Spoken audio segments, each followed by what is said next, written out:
Hello hi നമസ്കാരം. അങ്ങനെ മലയാളികളെ കളിയാക്കാനെടുത്ത ഹിന്ദി സിനിമ പരം സുന്ദരി എന്ന ഫിലിം കണ്ടു. സിനിമ എങ്ങനെയാണെന്ന് വെച്ച് കഴിഞ്ഞാൽ ഇതൊരു ടിപ്പിക്കൽ ബോളിവുഡ് ഫിലിം തന്നെയാണ്. നായിക വരുന്നത് മലയാളിയാണ്. അപ്പോൾ കേരളത്തിലാണ് ഭൂരിഭാഗം കഥ നടക്കുന്നത്. ബോളിവുഡിലുള്ള ആളുകൾ എങ്ങനെ മലയാളികളെ കാണുന്നു എന്നുള്ളത് അവർ ഈ സിനിമയിൽ കാണിച്ചു വെച്ചിട്ടുണ്ട്. അപ്പോൾ നോർമൽ ഒരു നമ്മൾ മലയാളികൾ ഈ സിനിമ കാണുമ്പോൾ ഇവരെന്ത് തേങ്ങയാണ് എടുത്ത് കാണിക്കുന്നതെന്ന് തോന്നും.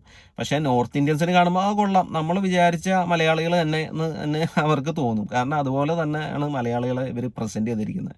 കേരളത്തിലെ സ്ത്രീകളൊക്കെ തെങ്ങുമ്മ കയറാണ് രാവിലെ എണീക്കുമ്പോൾ തന്നെ. തെങ്ങിൽ കയറി പറിച്ചിടുകയാണ്. ഇവിടെ കേരളത്തിൽ തെങ്ങ് കയറാൻ ആളെ കിട്ടുന്നില്ല, അങ്ങനത്തെ ഒരു അവസ്ഥയാണ്. കേരളത്തിൽ ഫോണിന് റേഞ്ച് കിട്ടുന്നില്ല, ഒരുപാട് പ്രശ്നങ്ങൾ. ടാക്സി ഡ്രൈവർ വണ്ടി ഓടിക്കുന്ന സമയത്ത് വെള്ളം അടിക്കുന്നു, അങ്ങനെ ഒരുപാട് സംഭവങ്ങളൊക്കെ അവർ കാണിച്ചു കൂട്ടുന്നുണ്ട്. പിന്നെ സോങ്സ് അത്യാവശ്യം നല്ല രീതിയിൽ തന്നെ വന്നിട്ടുണ്ട്. പിക്ചറൈസേഷനും അടിപൊളിയായിരുന്നു. കേരളത്തിന്റെ ബ്യൂട്ടിയൊക്കെ നന്നായിട്ട് തന്നെ ക്യാപ്ചർ ചെയ്തിട്ടുണ്ട്. പക്ഷെ കൾച്ചറൊക്കെ ആകെ കുളമാക്കി വെച്ചേക്കാണ്. അപ്പൊ സിനിമയുടെ ഒരു പ്ലോട്ട് പറയുകയാണെങ്കിൽ സിദ്ധാർത്ഥ് മൽഹോത്രയാണ് ഈ സിനിമയിലെ നായകൻ. അപ്പോൾ പുള്ളി ഒരു ആപ്പ് ഇത് ചെയ്യുന്നുണ്ട് സോൾമേറ്റ്സിനെ കണ്ടുപിടിക്കാനായിട്ട്. അപ്പോൾ പുള്ളി അതിൽ ഇൻവെസ്റ്റ് ചെയ്യാനായിട്ട് ഫാദറിനെ പ്രഷർ ചെയ്യുന്നുണ്ട്. അപ്പോൾ ഫാദർ നീ നിന്റെ സോൾമേറ്റിനെ ആദ്യം കണ്ടുപിടിക്കുക, എന്നിട്ട് ഞാൻ ഇൻവെസ്റ്റ് ചെയ്യാന്നൊക്കെ പറയുന്നുണ്ട്. അപ്പോൾ പുള്ളി ആ സോൾമേറ്റിനെ ചെക്ക് ചെയ്യുമ്പോൾ ആപ്പിൽ കാണിക്കുന്നത് ജാൻവി കപൂറിനെയാണ്, അതും ആലപ്പുഴയിൽ കേരളത്തിലുള്ള. അപ്പോൾ ആ സോൾമേറ്റിനെ കണ്ടുപിടിച്ച് അത് ക്ലിയർ ആക്കി ഈ ആപ്പ് വിജയിപ്പിക്കാൻ വേണ്ടിയുള്ളൊരു ലക്ഷ്യമായിട്ട് പുള്ളി കേരളത്തിലേക്ക് വരികയാണ്. അവർ കേരളത്തിൽ വന്നു കഴിഞ്ഞിട്ട് ഇവിടെ സംഭവിക്കുന്ന കാര്യങ്ങളും ജാൻവി കപൂറായിട്ട് ഇഷ്ടത്തിലാവുന്ന സംഭവങ്ങളൊക്കെയാണ് സിനിമ മൊത്തത്തിൽ പറയുന്നത്. അപ്പോൾ സിനിമ എങ്ങനെയാണെന്ന് വെച്ചാൽ ടിപ്പിക്കൽ ഒരു ബോളിവുഡ് സിനിമ തന്നെ. നമ്മൾ പ്രതീക്ഷിക്കുന്ന പോലെ തന്നെയാണ് സിനിമ പോകുന്നത്.